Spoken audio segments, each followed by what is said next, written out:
So I finally got my hands on a little game called Super Mario Wonder, and I could say this is probably one of the best Mario games I've played in a long time.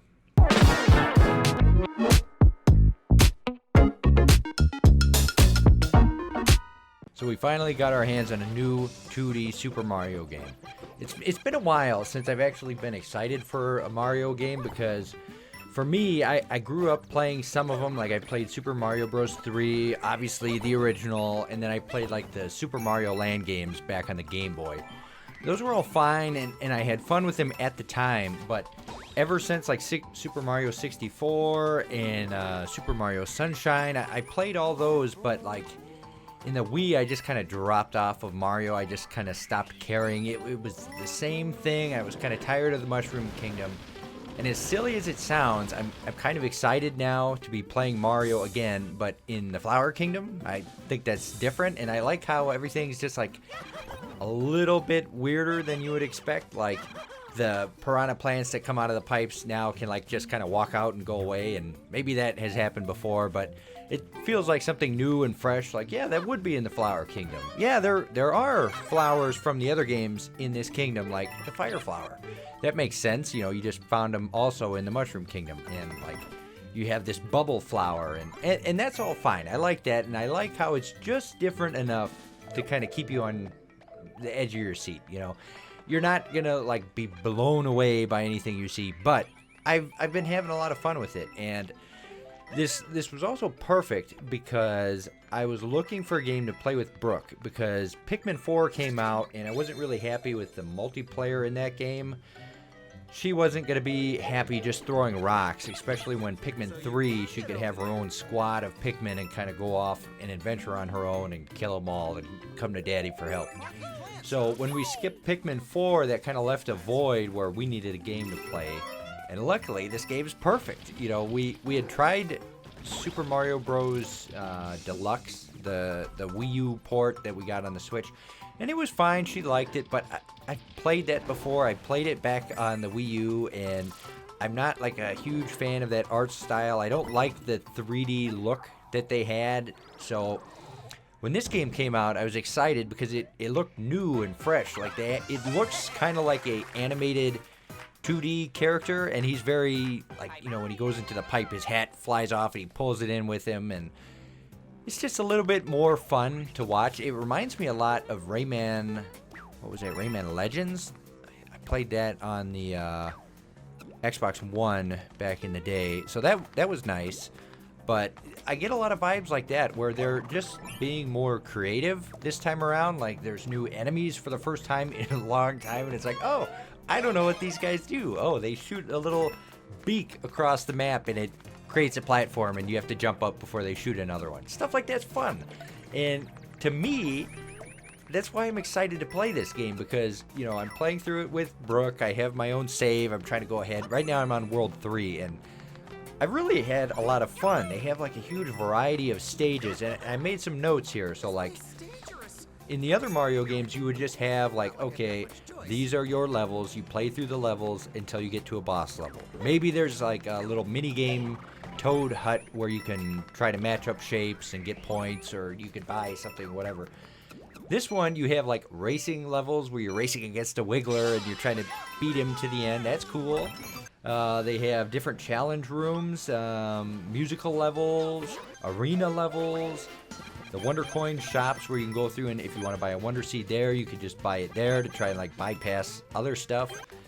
And like search parties where it's like you're just going through a level looking for things. And it's not the type of level you're used to in a Mario game. It's like you're in a little boxed in area.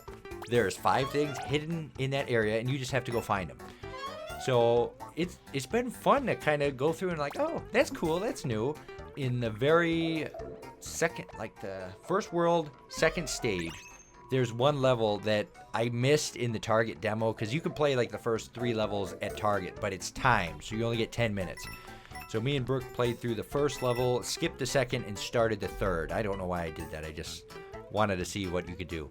So in the second level, they do this thing with the piranha plants where they start singing to you, and To me, that was such like a magical thing. It's like, what is going on? I did not expect Piranha Plants to start singing to me in a Mario game. And meanwhile, you have like the little talking flowers talking to you the whole time, and they're like, are they singing? Why are they singing? You know? And I thought it was really cute. I hope they do more of that. It's whenever you activate the Wonder Flowers that crazy stuff happens in the level. So in that level, you touch it and then they start singing to you. So my only disappointment is I'm now 3 worlds in, and I've only seen that happen once. So I really hope they do more singing stuff. If it's like Goombas or whatever, maybe like... I really was hoping, because there's like an airship level later on that I was playing, and they have heavy rock music or like classic rock music in the background. And like, man, if I touch one of these flowers and they start singing a rock song, that would be perfect. But a little bit of a missed opportunity. Maybe they do it later. I don't know. But the game is so fun. It's so charming. Like, I'm really enjoying it. So far, you know, like the 2 new powers I've come across are like the bubble flower and the elephant suit. They're fine. I've got no problem with it. The elephant's cool. You can hit with your trunk. And then the bubble power, it feels kind of weak, but it is really useful because you can just cast it and the bubble kind of floats off down the stage. And I don't know. That's fine. I think there's a drill hat because I got a couple little things from the shop that show characters with the drill hat, so I'm assuming that's going to come next.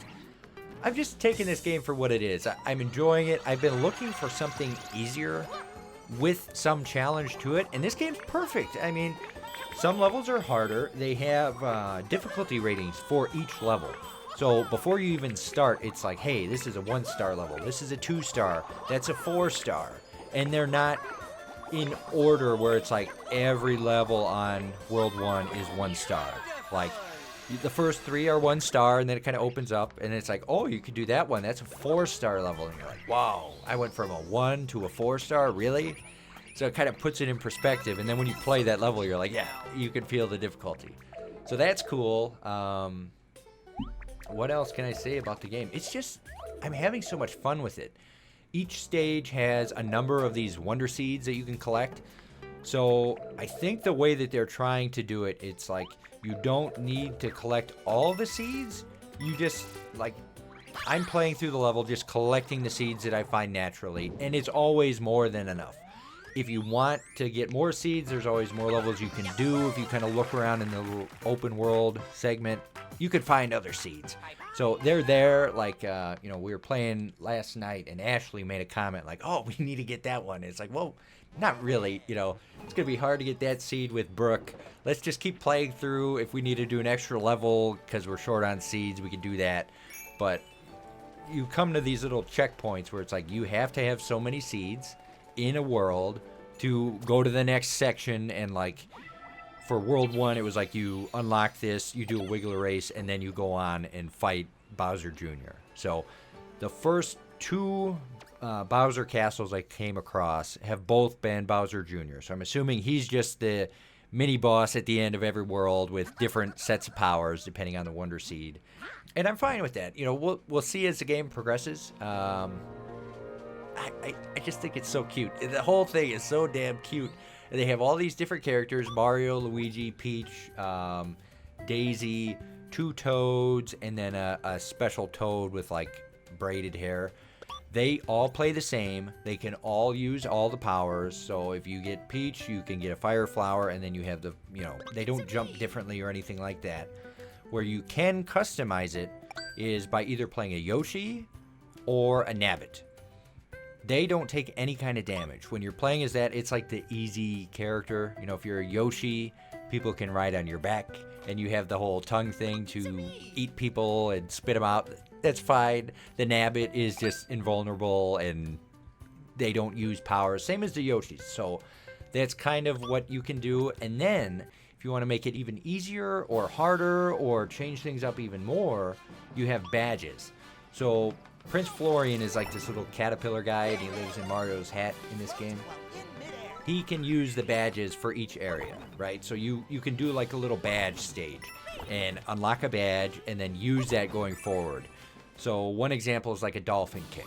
instead of swimming normally where you're like tapping B to kind of swim and flutter around, you can hit R and he'll dolphin kick and go faster.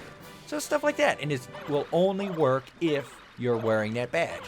So they have other ones where you can have extra blocks in the level, or one that we just got today was if you fall into a hole, you get one extra chance to try to live. So you fall into a hole, it throws you out, and then if you fall in again, you're dead. But stuff like that's nice for Brooke because she struggles sometimes and it's a little hard for her. So stuff like that is really cool. And it makes it easier for us to play as a family because when we're going, it's like, okay, let's play the game. We don't have to worry about every hard little challenge. If she's falling in and dying and can't make a jump, stuff like that's there to help her through. So I'm really digging that. There's no collision, so you can kind of pass right by other players as you're playing. You don't have to worry about bumping into people or them spiking you down into a pit and killing you. They do have a crown system, so I'm pretty sure the way that it works is when you're finishing the level, if you like touch the flag first or get the highest, you get the crown going forward until the next level finishes, and then you can kind of swap. Now, sometimes it's weird because I've noticed like Brooke has had it, and then I think if she dies, the crown goes away, and then it's back to a free-for-all, but the camera basically follows whoever has the crown. So if they run ahead, the other players will get snapped back to them, and they'll be in like a little ghost. So when you're a ghost, you have 5 seconds to touch the people who are still alive, and then you can come back, no harm, no foul. So that's cool. If not, you die, and then you waste a life coming back. So I don't know. I've really been digging this. It's coming at the perfect time. I've had so many really intensive games. We've been playing World of Warcraft so much where we're pushing these high keys, and it's so hard, and you got to work together and communicate a lot as a group. Then I was playing Final Fantasy 16, where it's just this long, grueling, not difficult, but really demanded your attention. And then I went from that into Armored Core, and that was really skill-based and focused, and you had to really lock in. In each of these games I've been playing lately, I've been really hyper-focused. So this is perfect. It's easy. I don't have to think about it too much. And there's a little challenge there, too, because I've caught myself doing that where it's like, oh, I really want to get that. So I keep trying to get a certain seed or a certain coin. And after a while, I'm like, well, do I want to do this? Yes or no? And depending on my mood, I either just say, screw it, I skip it, or I stick to it and I get the coin and go about my day. So that's Super Mario Wonder. I've spent like about maybe 5 to 8 hours with it so far. I'm trying to play it as much as I can.